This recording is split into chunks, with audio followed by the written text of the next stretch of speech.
Hey guys, in this video I'm gonna show you how to find and remove duplicates from Google Sheets. So let's get started.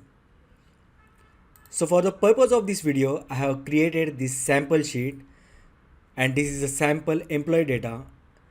I have highlighted some of the entries which are duplicate, for example, this 199, 201 and 205. Now if you wish to find and remove the duplicate entries from this Google Sheet, then just select entire data from which you wish to remove the duplicates. Now from the top menu, click on data. From here, click on data cleanup. And here you will find the option remove duplicates. Just click on it. Now from this pop-up under commons to analyze, just select the option as select all and now click on remove duplicates button.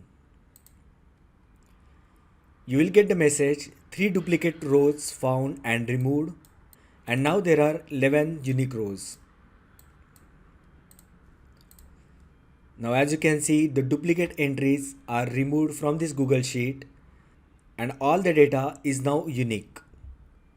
So that way you can find and remove duplicate entries from Google Sheet. If you find the video helpful, then like the video, share with your friends and subscribe to my channel. Thanks for watching and I will see you in the next video.